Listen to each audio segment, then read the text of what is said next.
Voice direction: narrate like a premium Netflix documentary narrator. Voice should sound human, natural, and emotionally intelligent, not robotic, not exaggerated, and not like a news anchor. Speak with calm authority, controlled confidence, and subtle tension. Maintain a slightly mysterious tone throughout the narration, as if revealing hidden information that the audience is not supposed to know. Pacing should be dynamic. Slow down on important revelations. Add brief pauses after shocking statements. Slightly accelerate during investigative sections. Return to a slower, dramatic pace before key conclusions. Emphasize words related to AI, automation, power, control, surveillance, corporations, jobs, future, replacement, hidden, secret, risk, technology. Use natural breathing pauses between ideas. Avoid sounding excited or sales-oriented. Avoid sounding like a teacher explaining a lesson. The narration should feel like an investigative documentary from channels such as Cold Fusion, Moon, James Jani, Magnets Media, or a Netflix technology documentary. Emotion progression, curiosity, concern, tension, urgency, reflection. The listener should feel something important is happening, and I need to understand it before it's too late. Overall voice characteristics: deep and warm, slightly cinematic, intelligent and believable, conversational but authoritative, serious without sounding dramatic, human first, AI second. Read every sentence as if revealing a hidden truth about the future. Your job isn't being threatened by another person. It isn't being outsourced to another country, and it probably isn't being replaced by a robot. Instead, it's being replaced by a tool sitting quietly inside someone's browser. A tool that never sleeps, never asks for a raise, never takes a vacation, and gets smarter every single week. Just a few years ago, artificial intelligence felt like a futuristic experiment. Today, it can write reports, answer customers, create marketing campaigns, analyze legal documents, generate software code, and even make strategic business decisions. The terrifying part? Most people still think they're safe. They believe AI will only replace factory workers, cashiers, and repetitive jobs. But that assumption may become one of the biggest career mistakes of this decade, because the next wave of automation isn't targeting blue-collar workers. It's targeting knowledge workers, the people sitting behind screens, the people with degrees, the people who thought their skills were future-proof, and the tool leading this transformation is already here. The question is not whether AI is coming for your job. The question is whether it has already started. For decades, technology followed a predictable pattern. Machines replaced physical labor. Computers accelerated repetitive tasks. Humans remained responsible for thinking. That was the deal. Machines worked. Humans decided. But artificial intelligence changed the rules. For the first time in history, software is beginning to compete with human cognition itself. Not perfect cognition, not genius-level reasoning, just enough intelligence to complete tasks that companies used to pay people to do.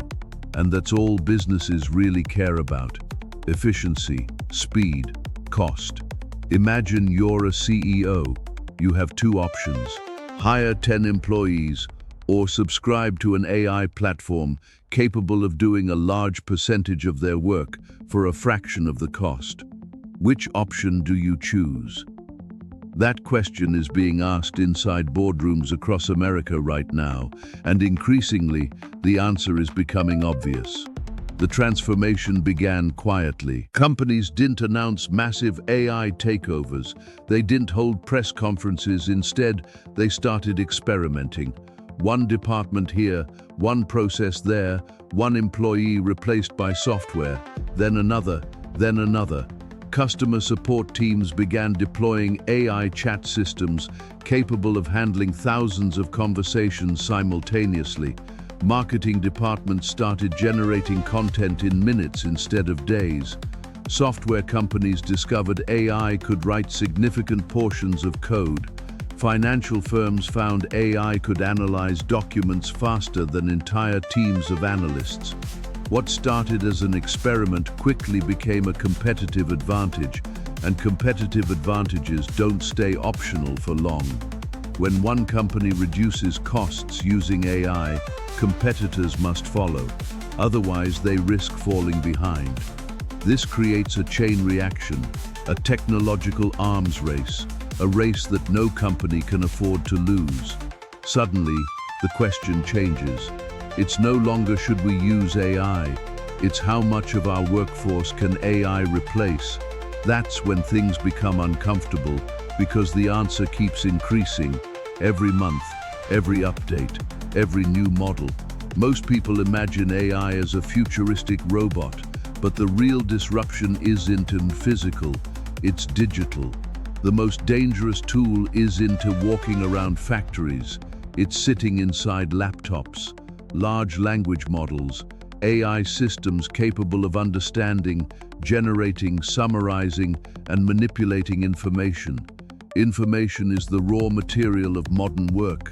Lawyers process information, consultants process information, analysts process information, project managers process information, recruiters process information, accountants process information, and now AI can process information too, maybe not perfectly, but often well enough. And in business, good enough can be more dangerous than perfection, because good enough is cheaper, much cheaper. The average employee still sees AI as an assistant, a helpful tool, something that makes work easier. And that's exactly how every major technological disruption begins. First, technology helps workers. Then it enhances workers. Then it replaces workers.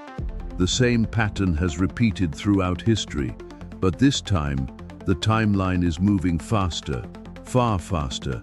A few years ago, AI struggled to write coherent paragraphs. Today, it can generate entire business plans. It can create presentations, build websites, analyze spreadsheets, conduct research, generate videos, write software, and every few months, a more capable version appears. Think about that for a moment. Most professionals spent years developing their skills, years in universities, years gaining experience, years climbing career ladders. Meanwhile, AI improves every week. It doesn't forget, it doesn't get tired, it doesn't stop learning. And unlike humans, every improvement instantly scales to millions of users. One breakthrough becomes everyone's breakthrough, overnight. Technology discussions often focus on capability, but businesses focus on economics. That's where the real story begins. Imagine an employee earning $80,000 per year. Now imagine an AI subscription costing a few $100s per month. Even if the AI performs only part of that employee's workload, executives begin asking difficult questions. Questions that employees never hear. Questions discussed behind closed doors. Questions about productivity. Questions about efficiency. Questions about headcount. Because from a business perspective, labor is an expense, and technology is increasingly becoming an alternative. This doesn't mean every job disappears. It means every job becomes vulnerable. Some roles shrink, some evolve, some vanish entirely. And the people who adapt slowly often discover the change only after it's already happened.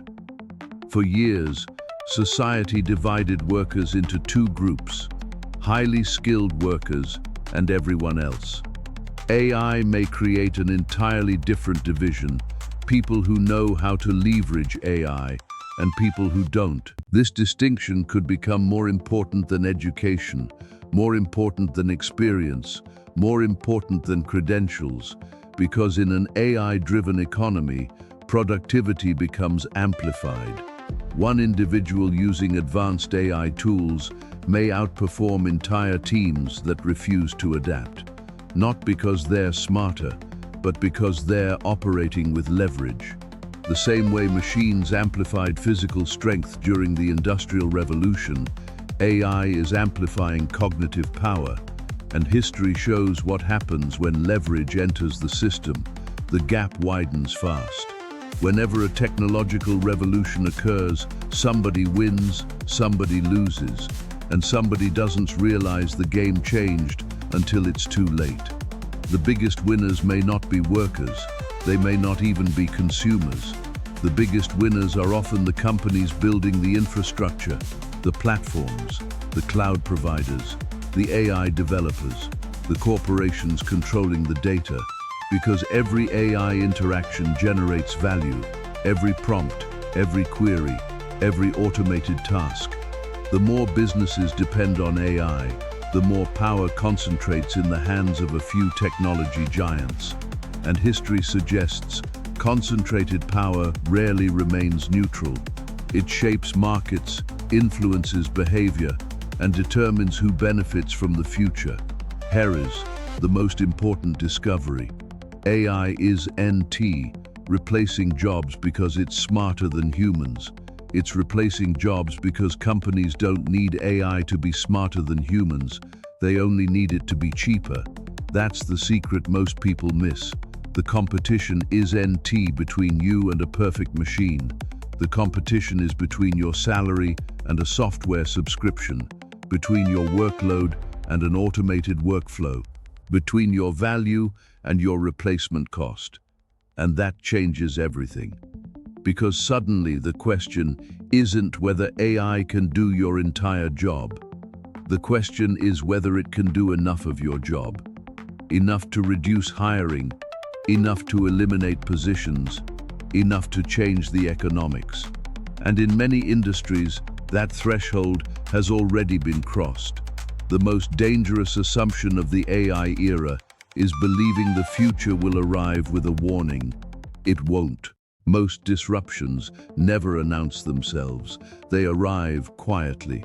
One software update, one automated workflow, one eliminated position, one department restructuring. Then suddenly everyone realizes the world has changed. The tool replacing workers isn't hidden in a secret laboratory. It's already available, already improving, already spreading through businesses around the world. The real question isn't whether AI will replace jobs. Some already have. The real question is whether you'll learn to work alongside these tools before someone else does. Because history has never been kind to people who ignored technological shifts, and this shift may be the fastest humanity has ever seen. The future of work is being rewritten right now. Not next year, not next decade, right now. And when the dust settles, there will be two groups of people, those who learned how to use the tool and those who were replaced by someone who did. The question is, which group will you belong to?